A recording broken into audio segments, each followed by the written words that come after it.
Sa nakaraan, si Shadow at ang mga miyembro ng kanyang organisasyon na Shadow Garden, ay muling nagsama-sama sa Midgar Kingdom at sinimulan ang kanilang hakbang upang ipakilala ang kanilang organisasyon. Ngayon, si Sid ay naglalakad kasama ang ibang mga estudyante isang hapon pagkatapos ng kanilang mga klase.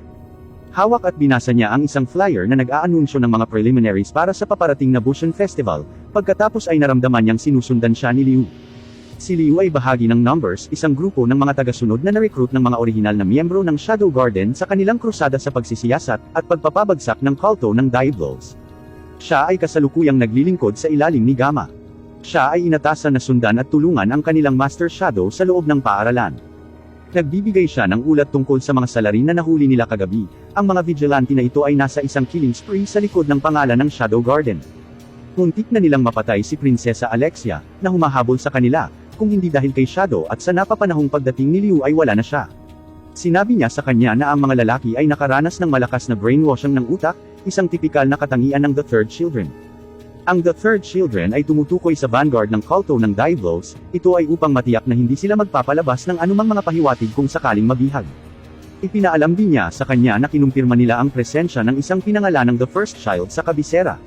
Ito ay mas mataas na ranggo kaysa sa The Third Child, dahil kahit na matapos ang brainwashing ng utak, pinananatili nila ang kanilang sarili, at mas brutal sila pagdating sa pakikipaglaban. Ang pinangalanang First Child na ito ay napunta sa nagngangalang Rex, ang The Game of Betrayal.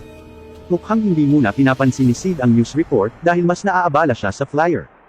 Inilagay ni Skell at Poe ang kanyang pangalan sa preliminaries.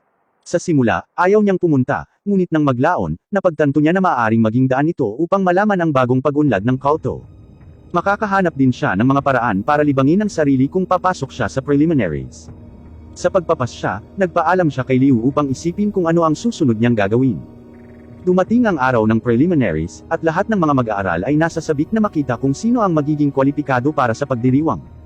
Sa wakas ay sumali si Sid sa kaganapan, lalaban siya kay Rose Oriana. Siya ang presidente ng Student Council, at ang prinsesa ng kalapit na kaharian ng Oriana. Gaya ng inaasahan, lahat ay nag-cheer sa crowd favorite na si Rose, na ang talento sa sword fighting ay ang pinakamahusay sa akademya. Marahil, pangalawa lang kay Prinsesa Iris. Sa kabilang banda, wala man lang nakakaalam kung sino si Sid, pero iyon ang pakay niya.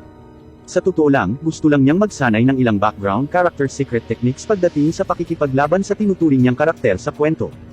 Mas nasisiyahan siyang bumangon sa tuwing bumabagsak siya, habang ginagawa niya ang lahat ng mga diskarte na kanyang naisip. Pero iba ang iniisip ni Rose, iniisip niya na ang determinasyon at tiyaga lang ni Sid ang nagtulak sa kanya para bumangon sa kabila ng pagbagsak kahit duguan ang bibig. Napagpasyahan na gamitin ang lahat ng kanyang mahika para sa huling atake, naghanda siyang salakayin si Sid. Ang referee, naawa man o natakot nang makita ang isang estudyante na ganap na na-demolish ng Student Council President, ay agad na itinigil ang laro. Idineklara niyang panalo si Rose. Sinubukan ni Sid na magprotesta, ngunit ang mga medics na mas mukhang mga bouncer sa isang club, na nagbabanta na sasaktan siya ng higit kung hindi siya titigil sa pag-ungol. Paglabas niya sa infirmary ay nakabenda na parang mommy, na makakatulong sa kanya na gumaling. Sa pisikal na anyo niya ngayon, nakita siya ni Sherry Barnett. Maaaring hindi niya ito maalala, ngunit siya ang babaeng tumanggap ng kanyang mga tsokolate noong isang araw. Sa totoo lang, na-distract si Sherry sa pagtanggap ng mga tsokolate kaya hindi na siya makapag-focus sa kanyang research. Ito ang unang pagkakataon na nakatanggap siya ng anumang bagay mula sa sinuman. Siya ay isang matalinong estudyante na mahilig magbasa, kaya't wala siyang maraming kaibigan dahil doon. Nakita niyang napakatamis ng pagkain, at nagustuhan niya ito kaagad. Ito ay kung paano siya nagkakaroon ng isang uri ng pagkagusto kay Sid, kaya nagpasya siyang ibalik ang ilang cookies sa kanya, at ipakilala siya sa kanyang ama, si Lutheran Barnett. Si Lutheran ay ang assistant principal ng Academy of Science.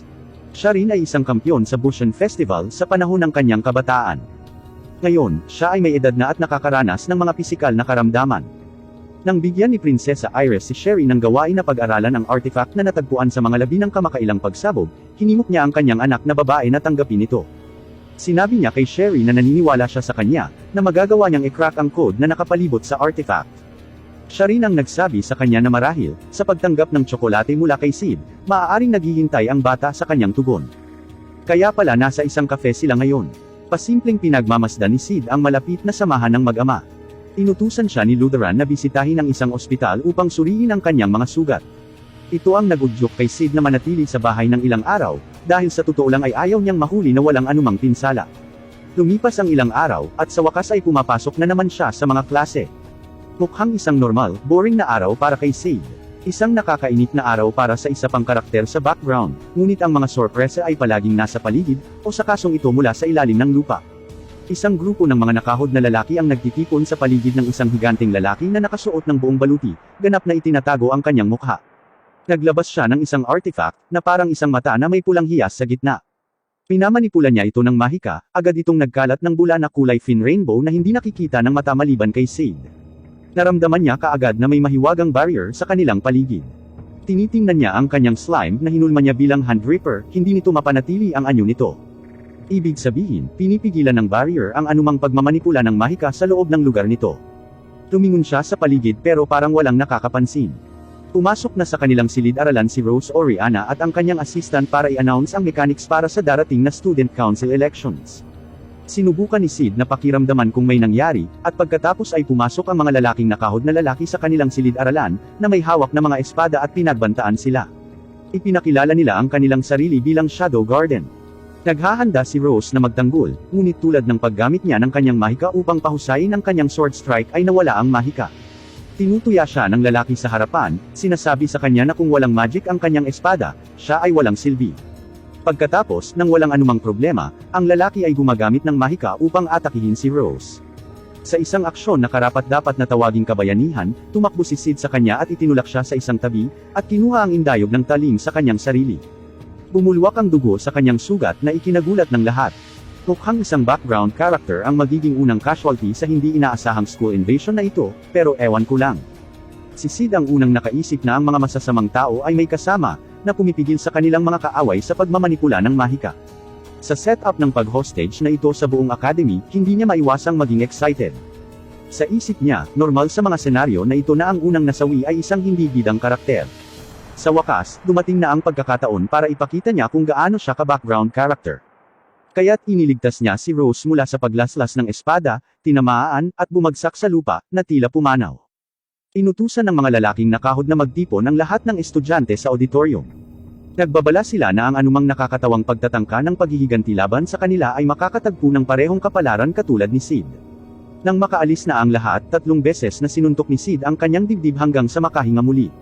Siya ay labis na nagmamalaki para sa pagganap ng gayong stunt, na talagang pinangalanan niya na background character secret technique, 10 minutes death heartbreak, napakahusay na pagpapangalan. Sinusubukan niyang manipulahin ang kanyang slime, wala pa ring pagbabago. Nalaman niya gayunpaman, na maaari pa rin niyang bumuo ng kanyang magic sa napakanipis na linya, na gagawin sa ngayon. Kinuha niya ang kanyang coat at lumabas para obserbahan ang sitwasyon. Samantala, abala pa rin si Sherry sa kanyang pag-aaral ng artifact. Hindi niya napapansin ang banta na nararanasan ng buong paaralan.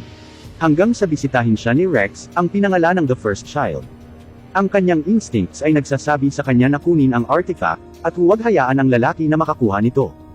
Sa paglipas ng panahon, 2 kabalyero mula sa Crimson Order ang lumapit sa kanya, na nagpapahintulot sa kanya na makatakas, ngunit bago yon, narinig niya ang desperadong pagsigaw ng isa sa mga kabalyero, na nagpapahiwatig na ang isa ay nahulog sa mga kamay ni Rex. Nakatayo si Sid sa bubong ng auditorium.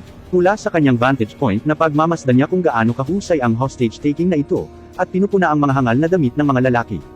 Sa pamamagitan ng isa sa mga glass panel, makikita niya na lahat ng tao sa paaralan ay natipon at sinabihan na manatili doon. Nakikita rin niya sa kanyang punto na pinalibutan na ng Knight's Order ang gates ng paaralan. Nag-aalangan silang gumawa ng anumang aksyon dahil sa barrier na pumipigil sa anumang paggamit ng mahika. Sa ibang mga gusali, maaari niyang tiktikan ang mga kaaway na sumasakop sa bawat palapag. Doon niya nakita si Sherry na tumatakbo para sa kanyang buhay.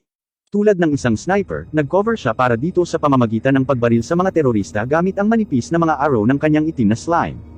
Naiinis nito si Sid na siya ay walang ingat na naglalakad sa hallway, na para bang iniharap ang sarili sa mga terorista. Kaya't nagpasya siyang salubungin siya papunta sa silid ng kanyang ama.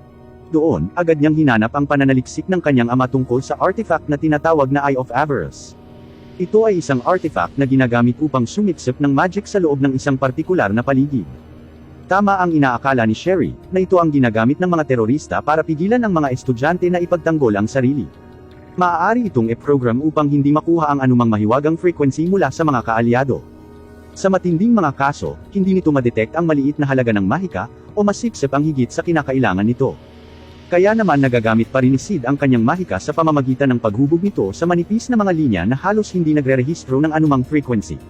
Kapag ang artifact ay sumisiksik ng masyadong maraming magic, maaari itong magdulot ng napakalaking pagsabog. Ipinapaliwanag nito kung bakit ang lahat ng mga mag-aaral ay nagtitipon sa auditorium. Kung sakaling ang Eye of Averus ay makakuha ng masyadong maraming magic, ito ay magdudulot ng isang malaking pagsabog na lilipol sa lahat ng mga mag-aaral sa isang pagkakataon. May paraan para maiwasang mangyari ito, at iyon ay sa pamamagitan ng paggamit ng parang bulaklak na artifact, na sinaliksik ni Sherry nitong mga nakaraang araw. Nagsisilbi itong control unit para sa Eye of Averus. Kapag pareho itong ginamit, ang mga ito ay sinadya upang mag-imbak ng magic para sa mahabang panahon. Kung ma-activate ni Sherry ang artifact at mailapit ito hanggat maaari sa Eye of Averus, maaari nitong ihinto ang paggana ng device. Pero ang problema, iniwan niya lahat ng tools niya sa study room niya. Kaya nagboluntaryo si Sid na kunin ito para sa kanya. Sa auditorium, tinatakot ng lalaking nakasuot ng buong baluti si Rex na hanapin agad ang artifact. Kung hindi dahil sa mga kapalpakan nito, napagtagpo na sana ng lalaki ang dalawang unit. Ang kanyang ambisyon na maibalik sa Knights of Rounds ay sa wakas ay maisa sa katuparan kung mangyayari iyon. Kaya hinanap ni Rex ang babaeng may dala nito. May kasama pa siyang 4 na tauhan. Habang naglalakad sila sa hallway, misteryosong nawala ang dalawa sa likod niya. Nang lumingon siya, pakiramdam niya ay naglaho na rin ang dalawa. Pagkatapos, lumitaw si Sid sa kanyang harapan. Sa kanyang pagkabalisa, gumawa siya ng lambat na parang magic barrier para protektahan ang sarili mula sa kanya, ngunit huli na ang kanyang pag-iingat. Siya ay itinapon sa isang silid-aralan, kung saan ang lahat ng iba pang mga tauhan ay nakaupong patay. Doon, ang papuri ni Sid sa kanyang mga kakayahan ang huli niyang maririnig. Pumunta si Sid sa study room ni Sherry, kung saan nakita niya si Liu na nasa loob na. Hinihiling niya sa kanya na tulungan siyang matukoy ang mga tool na naatasang kunin. Iniulat ni Liu na ang Shadow Garden ay nakapasok sa paaralan, at naghihintay para sa kanyang mga utos. Gagawin ni Gamma ang utos, at hinuhulaan niya na sa lalong madaling panahon ay magagamit nilang lahat ang kanilang mahika. Gayunpaman, pinapayuhan niya ang lahat na maghintay para sa sandaling iyon, dahil masyadong mapanganib na gumawa ng anumang malalaking hakbang sa kasalukuyan. Sa Night Orders naman, si Princess Iris lang at ang kapitan ng Knights Order ang makakatulong, bagamat nahihirapan siyang makipag-usap ng mga diskarte sa mga reinforcement. Sa kalaunan, nakuha ni Sid ang lahat ng mga tool na kailangan niya. Sinabi niya kay Liu ang tungkol sa plano ng pag-fine-tune ng artifact upang ma-neutralize ang Eye of Averus. Sagot ni Liu na nagsasabi na ipapaalam niya kay Gamma at sa iba pa ang signal nito. Mukhang ang kasukdulan ng hindi magandang pangyayaring ito ay mangyayari sa paglubog ng araw. Ang Knights Order ay nagpapatibay sa kanilang seguridad, habang ang Shadow Garden ay naghihintay ng mga utos mula sa kanilang master. Sa loob ng auditorium, lahat ay naghihintay ng mangyayari. Ang magiging resulta ng insidenteng ito ay depende sa kung matatapos ni Sherry ang kanyang gawain sa tamang oras. Alamin ang higit pa sa mga susunod na yugto. Salamat sa panunood ng Part 4. Mag-like at mag-comment at magkita tayo sa Part 5.